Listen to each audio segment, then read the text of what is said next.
ظاہر ہے کہ جو پیدا ہوا پرورش پائے وہ خدا یا خدا کا بیٹا کیسے ہو سکتا ہے، بلکہ بندہ ہے، اور یہ میلاد جو ہے وہ در حقیقت شرک کا تو ہے۔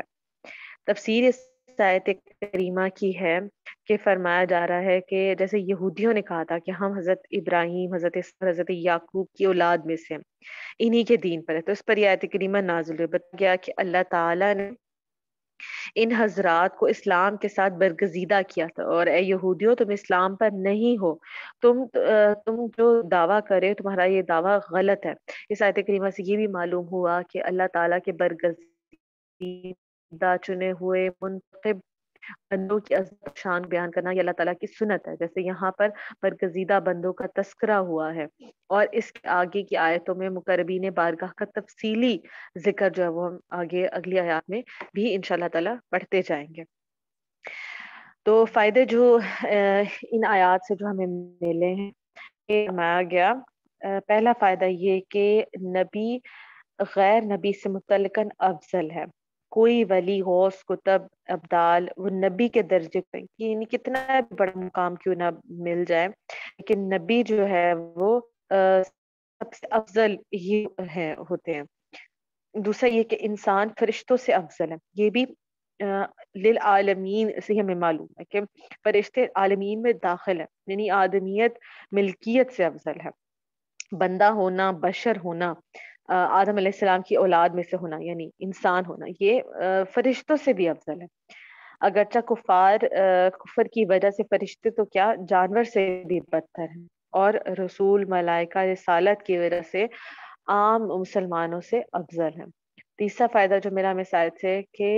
بیٹی کی اولاد آل میں داخل ہے، جیسے عیسیٰ علیہ السلام کو عمران کی آل کہا گیا، حالانکہ وہ ان کے نواسے ہیں، لہذا سادات کرام حضور صلی اللہ علیہ وسلم کی اولاد میں سے ہیں،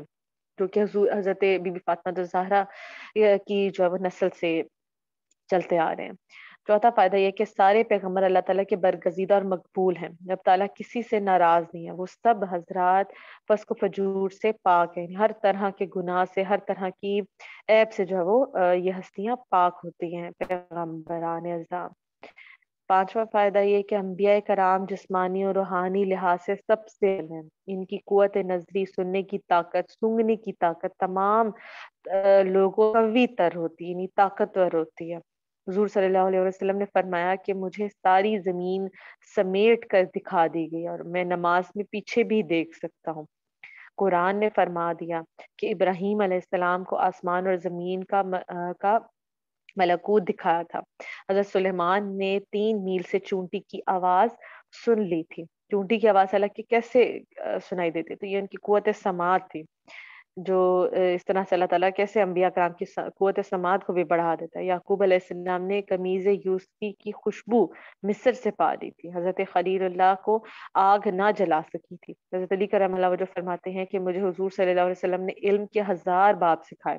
اور میں نے ہر باب سے 1000 باب علم کے نکالے۔ جب ولی کا یہ حال ہے تو نبی کا علم کتنا ہوگا۔ حضرت سلیمان علیہ السلام کے خادم آصف بن برقیہ ایک آن میں یمن سے بلقیس کا تخت شام میں سے لے آتے ہیں، جس کا قرآن میں سورہ نمل میں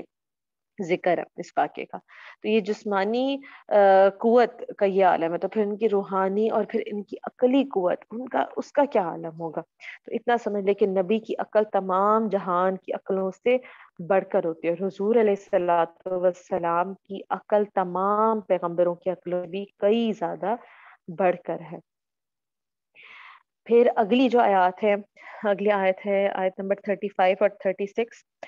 فرمایا یاد کرو جب عمران کی بیوی نے عرض کی کہ اے میرے رب، میں تیرے لیے نظر مانتی ہوں کہ میرے پیٹ میں جو اولاد ہے وہ خاص تیرے لیے آزاد وقف ہے، تو مجھ سے یہ قبول کر لے، بے شک تو ہی سننے والا جاننے والا ہے۔ اب جیسے پچھلی آیات میں ہم نے پڑھا کہ انبیاء کرام کی برگزیدگی کا اجمالی ذکر کیا جا رہا تھا، اب آل عمران کی بزرگی کی تفصیل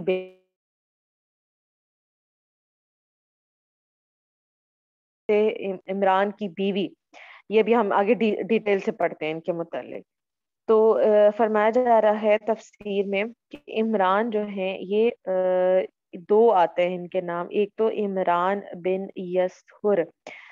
بن کاہس بن لاوی بن یعقوب، یہ تو حضرت موسیٰ علیہ السلام حضرت ہارون علیہ السلام کے والد، اور دوسرے عمران بن ماسان، یہ حضرت عیسیٰ علیہ السلام کی والدہ حضرت مریم کے والد ہیں۔ ان دونوں عمرانوں کے درمیان 1800 برس کا فرق ہے۔ تو یہاں پہ دوسرے عمران مراد ہے، جو کہ حضرت عیسیٰ علیہ السلام کی والدہ حضرت مریم کے آگے والد ہیں، یعنی کہ حضرت عیسیٰ علیہ السلام کے نانا۔ تو فرمایا جا رہا ہے کہ ان کی بیوی یعنی حضرت مریم کی والدہ کا نام ہنا بنت فاقوزہ ہے۔ یہاں آیت میں انہی کا جو ہے وہ واقعہ بیان ہو رہا ہے کہ انہوں نے اللہ تعالیٰ کی بارگاہ میں عرض کی تھی کہ اے اللہ، میں تیرے لیے نظر مانتی ہوں کہ جو مجھے تو اولاد دینے والا ہے وہ خاص میں تیرے لیے، تیری بارگاہ میں تیرے لیے وقف کر دوں گی، تیری عبادت کے سوا دنیا کا کوئی کام اس کے متعلق نہ ہوگا، اور بیت المقدس کی خدمت اس کے ذمہ ہوگی۔ یعنی وہ کن کے متعلق فرمانے؟ حضرت مریم علیہ السلام کے متعلق انہوں نے نظر مانی تھی، حضرت مریم کی والدہ نے، کہ یہ جو ہے بیت المقدس کی خدمت ان کے ذمہ ہوگی۔ علماء نے جو ہے وہ اس واقعے کا اس طرح سے ذکر کیا ہے کہ حضرت زکریا علیہ السلام، حضرت عمران، یہ دونوں ہم زلف تھے۔ فاقوزہ کی دختر ایشان حضرت زکریا کی زوجہ تھی، حضرت یحییٰ کی والدہ، اور ان کی بہن حضرت ہینا اور حضرت عمران کی بیوی تھی، اور یہ حضرت مریم کی والدہ تھی۔ ایک زمانے تک حضرت ہینا، ان کے ہاں اولاد نہیں ہو رہی تھی، یہاں تک کہ بڑھاپا آ گیا تھا، مایوسی ہو گئی تھی، تو یہ صالحین کا خاندان تھا، اور یہ سب لوگ اللہ تعالیٰ کے مقبول بندے تھے۔ ایک روز حضرت ہینا نے ایک درخت کے سائے میں ایک چڑیا دیکھی تھی جو اپنے بچے کو دانا کھلا رہی تھی، تو یہ دیکھ کر آپ کے دل میں اولاد کا شوق پیدا ہوا، اور بارگاہ الہی میں دعا کی تھی کہ یا رب، اگر تو مجھے بچہ دے گا اللہ پاک، تو میں جو ہے وہ اس کو بیت المقدس کا خادم بنا دوں گی اور اس کو خدمت کے لیے وقف کر دوں گی۔ چنانچہ جب ان کے ہاں اولاد ہونے والی تھی تو انہوں نے یہ نظر مان لی تھی، اور ان کے شوہر نے فرمایا کہ یہ تم نے کیا کیا؟ اگر لڑکی ہوگی تو وہ کیسے یہ کام کر سکے گی، یعنی وہ خدمت کیسے کر سکے گی؟ اور اس طرح اس کو تو مطلب ایک ہوتا ہے نا کہ پھر وہ تو چھوڑ دینا ہوتا ہے نا ایسی اولاد کو کہ جس کے لیے ایسی نظر مانی جائے، تو وہ کیسے اس قابل ہو سکے گی؟ اس زمانے میں بیت المقدس کی خدمت کے لیے لڑکوں کو دیا جاتا تھا، اور لڑکیاں اپنے مخصوص معاملات یعنی زنانہ کمزوری اور مردوں کے ساتھ نہ رہ سکنے کی وجہ سے اس قابل نہیں سمجھی جاتی تھی، اس لیے حضرت عمران کو شدید فکر لاحق ہو گئی۔ حضرت حنا کے ہاں حضرت مریم کی ولادت سے پہلے حضرت عمران کا بھی یعنی کہ ان کے والد کا جو وہ انتقال ہو گیا تھا۔ یہاں پہ یعنی اس میں جو ہے نا، اس آیت میں اس واقعے کا ذکر ہے، اس نظر کا ذکر ہے جو انہوں نے حضرت مریم کی والدہ نے حضرت مریم کے متعلق جو نظر مانی تھی۔ ہم حضرت مریم کے متعلق یہ جانتے ہیں کہ حضرت عیسیٰ علیہ السلام کی والدہ ہیں، وہ بات سارے جانتے ہیں، لیکن ان کا بھی کیا معاملات تھے، اور وہ بھی اللہ تعالیٰ کی کسی مقبول بندی تھی، چنی ہوئی تھی، اور ایسے لوگ خاص ہوتے ہیں، اور ان کی دنیا میں آنے سے پہلے ہی ان کا انتخاب کیا جا چکا ہوتا ہے، اور ان کے متعلق جو وہ ایسی دعائیں نظر اللہ تعالیٰ ان کے والدین کے دل میں خود ہی ڈال دیتا ہے۔ پھر آگے فرمایا، پھر جب عمران کی بیوی نے بچی جنم دی تو اس نے کہا کہ اے میرے رب، میں نے تو لڑکی جنم دی ہے، حالانکہ اللہ بہتر جانتا تھا جو اس نے جنا، اور وہ لڑکا جس کی خواہش تھی اس لڑکی جیسا نہیں جو اسے عطا کی گئی تھی۔ اور اس نے کہا کہ میں نے اس بچی کا نام مریم رکھا ہے، اور میں اسے اور اس کی اولاد کو شیطان مردود کے شر سے تیری پناہ میں دیتی ہوں۔ نے فرمایا چونکہ حضرت عمران پہلے ہی اپنے خدشے کا اظہار کر چکے تھے کہ اللہ کہ اگر بیٹی ہوگی تو کیا ہوگا، اور اللہ کی قدرت دیکھے کہ بیٹے کی بجائے بیٹی کی ولادت ہوئی، اس پر حضرت ہینا حضرت مریم کی والدہ نے اظہار افسوس کے طور پر یہ کلمہ کہا تھا، حسرت کا اظہار کیا تھا کہ مطلب میں نے تو یہ نظر مانی تھی، اب کیسے یہ ہوگا، یہ مطلب پاسبل کیسے ہو سکے گا کہ میں سے جو ہے وہ خدمت کے لیے، دین کی خدمت کے لیے وقف کر دوں۔ تو اسی وجہ سے اب لہٰذا جو اب نظر جو ہے وہ کہتی کہ پوری نہیں ہو سکے گی، ان کے ذہن میں یہ سوچ آئی کہ پھر اس طرح تو گنہگار ہو جائیں گی، میں کیسے ہی نظر پوری کروں؟ تو آپ کا یہ عرض کرنا منت کے پورا نہ کرنے پر افسوس کی وجہ سے تھا، اس وجہ سے نہیں تھا کہ آپ کو جو ہے وہ لڑکی کے پیدا ہونے کا افسوس ہوا تھا، کیونکہ یہ تو کفریہ طریقہ ہے نا کہ بیٹی کے پیدا ہونے پر افسوس کا اظہار کیا جائے۔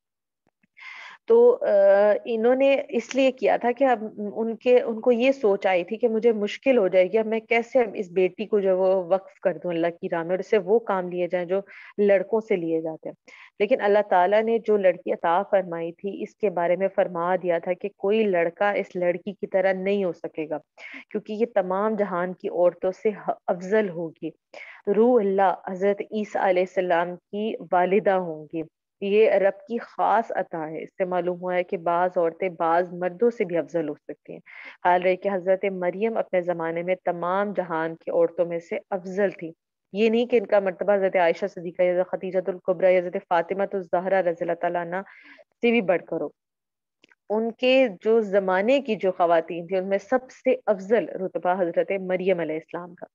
مریم کے معنی بھی ہیں عابدہ اور خادمہ کے، جو ان کی والدہ نے ان کا نام رکھا تھا۔ فرمایا جو حضرت مریم کی والدہ نے کہ میں اسے تیری پناہ میں دیتی ہوں۔ حضرت مریم کی والدہ نے حضرت مریم اور ان کی اولاد کے لیے شیطان کی شر سے پناہ مانگی تھی، اور اللہ تعالیٰ نے اس دعا کو قبول فرما دیا، لہٰذا یہ مقبول الفاظ ہیں اور اپنی اولاد کے لیے ان الفاظ کے ساتھ دعا مانگتے رہنا چاہیے، انشاءاللہ اللہ تعالیٰ کرم ضرور کرے گا۔ حضرت مریم علیہ السلام نے دعا مانگی تھی اپنے اولاد کے لیے کہ میں اپنی اس کو، اپنی بیٹی کو اور اپنی آگے اس کی بھی آگے آل اولاد کو شیطان کی پناہ سے اللہ پاک محفوظ رکھے، اور میں ان کو جو ہے وہ تیری پناہ میں دیتی ہوں اللہ پاک۔ یہ دعا کرنا اپنی اولاد کے لیے تو یہ مقبول الفاظ ہیں، یہ دعا جو ہے وہ کرتے رہنا چاہیے۔ آیت نمبر 37 ہے، فرمایا تو اس کے رب نے اسے اچھی طرح قبول کیا اور اسے خوب پروان چڑھایا اور ذکریا کو اس کا نگہبان بنا دیا۔ جب کبھی ذکریا اس کے پاس اس کی نماز پڑھنے کی جگہ جاتے تو اس کے پاس پھل پاتے۔ ذکریا نے سوال کیا، اے مریم یہ تمہارے پاس کہاں سے آتے ہیں؟ انہوں نے جواب دیا، یہ اللہ کی طرف سے آتے ہیں، بے شک اللہ تعالیٰ جس سے چاہتا ہے بے شمار رزق عطا فرماتا ہے۔ فرمایا اللہ تعالیٰ نے نظر میں لڑکے کی جگہ حضرت مریم کو قبول فرما لیا اور انہیں احسن انداز میں پروان چڑھایا۔ حضرت مریم علیہ السلام دوسرے بچوں کی بنسبت بہت تیزی کے ساتھ بڑھ رہی تھی۔ حضرت حنا رضی اللہ تعالیٰ عنہ نے ولادت کے وقت حضرت مریم کو ایک کپڑے میں لپیٹ کر بیت المقدس کے علماء کے سامنے پیش کر دیا تھا تاکہ وہ انہیں اپنی کفالت میں لے لیں۔ ان علماء کو بہت معزز شمار کیا جاتا تھا۔ یہ علماء حضرت ہارون علیہ السلام کی اولاد میں سے تھے اور بیت المقدس کی خدمت پر مقرر تھے۔ چونکہ حضرت مریم حضرت عمران کی بیٹی تھی جو ان علماء میں ممتاز تھے، اور ان کا خاندان بھی بنی اسرائیل میں بہت اعلیٰ اور صاحب علم جو ہے وہ خاندانوں میں مشہور تھا، اسی لیے ان سب علماء نے جن کی تعداد 27 تھی حضرت مریم کو اپنی پرورش میں لینے میں رغبت کا اظہار کیا، شوق کا اظہار کیا، کہ مطلب خوشی کا اظہار کیا کہ ہم وہ ان کو اپنی پرورش میں لیں۔ حضرت ذکریہ علیہ السلام نے فرمایا کہ میں ان کا سب سے زیادہ حقدار ہوں کیونکہ میرے گھر میں ان کی خالہ موجود ہے، یعنی کہ رشتہ داری بھی ہے۔ معاملہ اس پر ختم ہوا کہ قرآن اندازی کی جائے، چنانچہ قرآن جو ہے وہ حضرت ذکریہ علیہ السلام ہی کے نام پر نکلا۔ یوں حضرت مریم حضرت ذکریہ علیہ السلام کی کفالت میں ان کو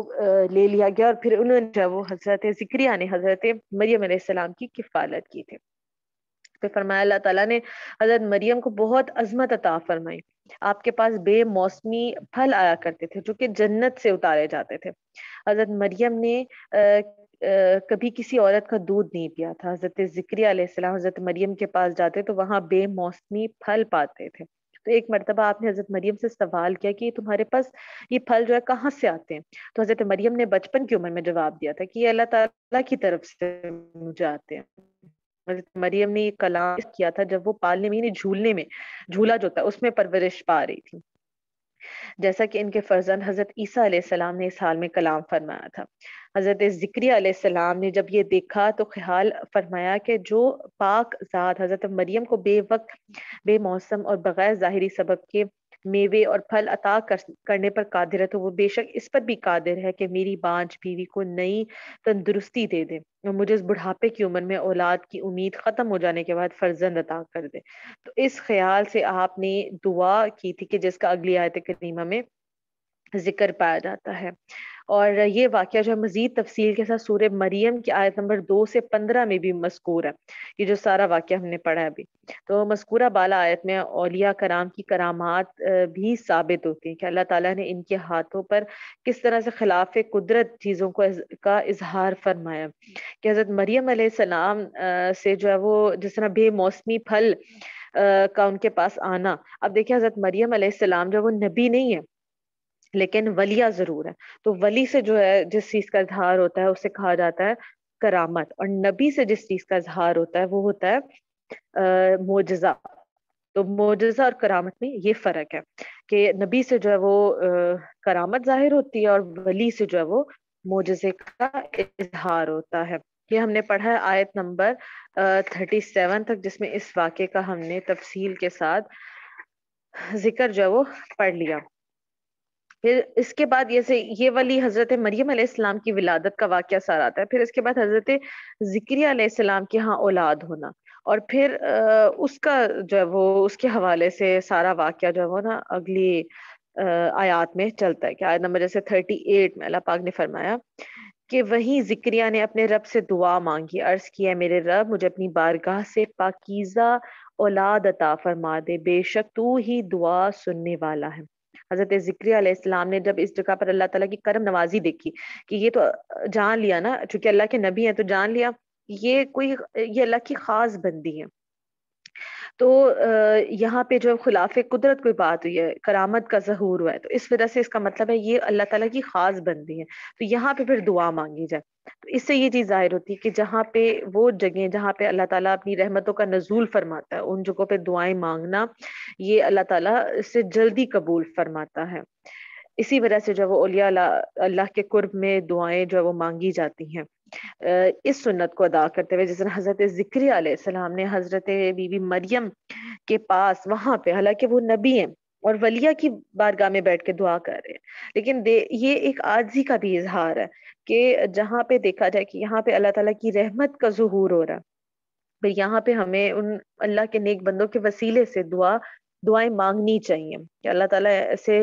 لوگوں کے وسیلے سے جو ہے وہ دعائیں جلدی قبول کرتا ہے۔ تو فرمایا کہ سائد میں چند چیزیں جسے ہمیں معلوم ہوتی ہیں کہ جس جگہ رحمت الہی کا نزول ہو وہاں دعا مانگنی چاہیے، جیسے جس مقام پر حضرت مریم کو غیب سے رزق ملتا تھا وہیں حضرت ذکریہ علیہ السلام نے دعا مانگی، اس وجہ سے خانہ کعبہ اور تاجدار رسالت میں آپ صلی اللہ علیہ وآلہ وسلم کے روزے اقدس اور مزارات اولیاء کرام پر دعائیں مانگی جاتی ہیں۔ یہ بہت زیادہ فائدہ مند ہے کہ یہ مقامات رحمت الہی کی بارش یہاں پہ برستی ہیں ان مقامات پہ۔ دوسرا علماء کرام نے اس جگہ کو مقبولیت کے مقامات سے شمار کیا جہاں کسی کی دعا قبول ہوئی ہو، لہٰذا جہاں اولیاء کرام کا وجود ہو یا جہاں وہ رہے ہوں وہاں دعا ضرور کرنی چاہیے، کیونکہ اولیاء کرام بکثرت دعائیں کرتے رہتے ہیں اور ان کی دعا بھی قبول ہوتی ہے، تو جہاں وہ رہے ہوں وہاں دعائیں ضرور قبول ہوئی ہوں گی۔ حضرت ذکری علیہ السلام نے پاکیزہ اولاد کی دعا مانگی تھی، معلوم ہوا کہ صرف اولاد کی دعا نہیں کرنی چاہیے، مکمل دعا مانگنی چاہیے کہ اولاد تو زبردست آزمائش بھی بن سکتی ہے، لہٰذا پاکیزہ کردار والی، پاکیزہ اعمال والی اولاد مانگنی چاہیے۔ یہ ہم لوگ عام طور پہ اس چیز کا خیال نہیں رکھتے ہیں دعا مانگنے میں، تو کہ بس اولاد دیتے اللہ پاک، بس بیٹا ہے بیٹا دے دے، بس یہی دعا مانگ، بیٹی نہیں ہے تو بیٹی دے دے، یہی دعا مانگی جاتی ہے، لیکن مکمل دعا مانگنی چاہیے کہ اللہ پاک پاکیزہ اولاد دے جو نیک اعمال کرنے والی بھی ہو۔ پھر اگلی آیت میں فرمایا تو فرشتوں نے اسے پکارا اور پکار کر کہا جبکہ وہ اپنی نماز کی جگہ کھڑے نماز پڑھ رہے تھے، بے شک اللہ آپ کو یحییٰ کی خوشخبری دیتا ہے جو اللہ کی طرف سے ایک کلمے کی تصدیق کرے گا، اور وہ سردار ہوگا اور ہمیشہ عورتوں سے بچنے والا اور صالحین میں سے ایک نبی ہوگا۔ فرمایا کہ حضرت ذکریہ علیہ السلام بڑے عالم تھے، بارگاہ الہی میں قربانیاں آپ ہی جو ہے وہ پیش کیا کرتے تھے، مسجد شریف میں آپ علیہ السلام کی اجازت کے بغیر کوئی داخل نہیں ہو سکتا تھا. جس وقت محراب میں آپ نماز میں مشغول تھے،